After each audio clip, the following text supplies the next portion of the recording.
मङ्गलभवनय मङ्गलहारी द्रवौ सुदशरथ जित बिहारी।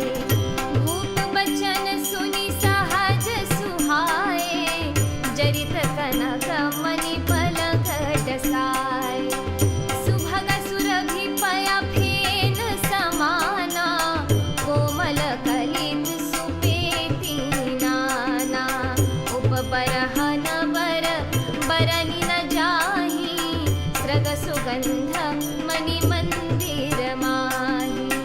रतन दीप सुचि चारु चतोवा कहत न बनई जान जिहि जोवा।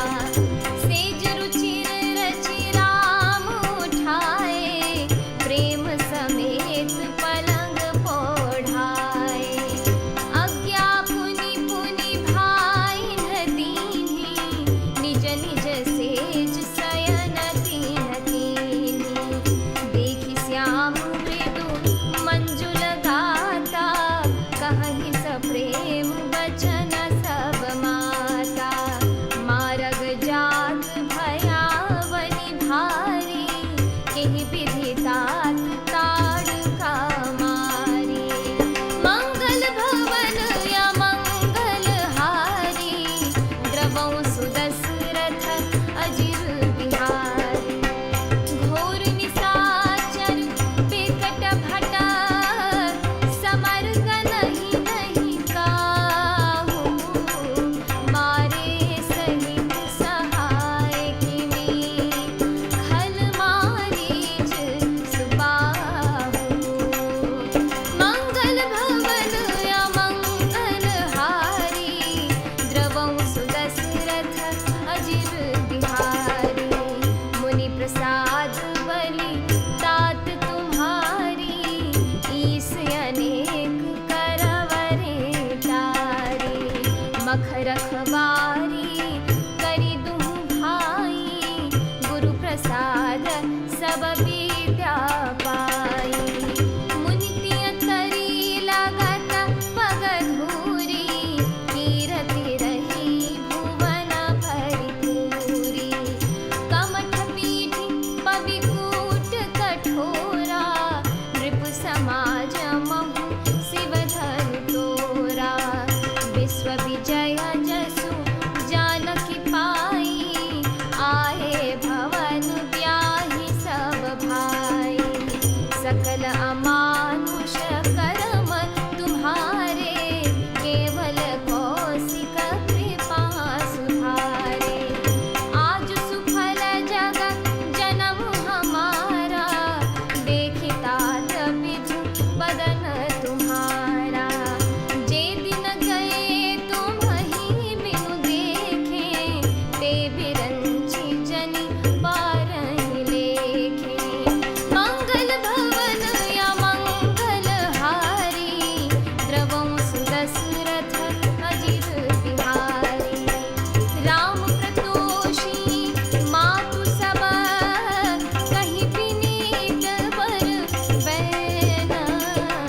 सुमिरि शंभु गुर विप्र पद किए नीद बस नैन। मंगल भवन या मंगल हारी द्रवौ सुदशरथ अजिर बिहारी। अर्थात राजा के स्वभाव से ही सुंदर वचन सुनकर रानियों ने मणियों से जुड़े सुवर्ण के पलंग बिछवाए। गद्दों पर गौ के दूध के फेन के समान सुंदर एवं कोमल अनेकों सफेद चादरें बिछाईं। सुंदर तकियों का वर्णन नहीं किया जा सकता। मणियों के मंदिर में फूलों की मालाएं और सुगंध द्रव्य सजे हैं। सुंदर रत्नों के दीपकों और सुंदर चंदोवे की शोभा कहते नहीं बनती। जिसने उन्हें देखा हो वही जान सकता है। इस प्रकार सुंदर शैया सजाकर माताओं ने श्री रामचंद्र जी को उठाया और प्रेम सहित पलंग पर पौढ़ाया। श्री राम जी ने बार बार भाइयों को आज्ञा दी, तब वे भी अपनी अपनी शैयाओं पर सो गए। श्री राम जी के सांवले सुंदर कोमल अंगों को देखकर सब माताएं प्रेम सहित वचन कह रही हैं, हे तात, मार्ग में जाते हुए तुमने बड़ी भयावनी ताड़का राक्षसी को किस प्रकार से मारा। बड़े भयानक राक्षस जो विकट योद्धा थे और जो युद्ध में किसी को कुछ नहीं गिनते थे, उन दुष्ट मारीच और सुबाहु को सहायकों सहित तुमने कैसे मारा। हे तात, मैं बलैया लेती हूँ। मुनि की कृपा से ही ईश्वर ने तुम्हारी बहुत सी बलाओं को टाल दिया। दोनों भाइयों ने यज्ञ की रखवाली करके गुरु जी के प्रसाद से सब विद्याएं पाई। चरणों की धूलि लगते ही मुनि पत्नी अहल्या तर गई। विश्व भर में यह कीर्ति पूर्ण रीति से व्याप्त हो गई। कच्छप की पीठ वज्र और पर्वत से भी कठोर शिव जी के धनुष को राजाओं के समाज में तुमने तोड़ दिया। विश्व विजय के यश और जानकी को पाया और सब भाइयों को ब्याह कर घर आए। तुम्हारे सभी कर्म अमानुषी हैं, यानी मनुष्य की शक्ति के बाहर हैं, जिन्हें केवल विश्वामित्र जी की कृपा ने सुधारा है, यानी संपन्न किया है। हे तात, तुम्हारा चंद्रमुख देखकर आज हमारा जगत में जन्म लेना सफल हुआ। तुमको बिना देखे जो दिन बीते हैं उनको ब्रह्मा गिनती में न लावें, यानी हमारी आयु में शामिल न करें। विनय भरे उत्तम वचन कहकर श्री रामचंद्र जी ने सब माताओं को संतुष्ट किया। फिर शिव जी गुरु और ब्राह्मणों के चरणों का स्मरण कर नेत्रों को नींद के वश किया, अर्थात वे सो रहे। इस एपिसोड में इतना ही। आगे की कथा सुनने के लिए कृपया मेरे इस यूट्यूब चैनल को ज़रूर सब्सक्राइब करें। जय सिया राम।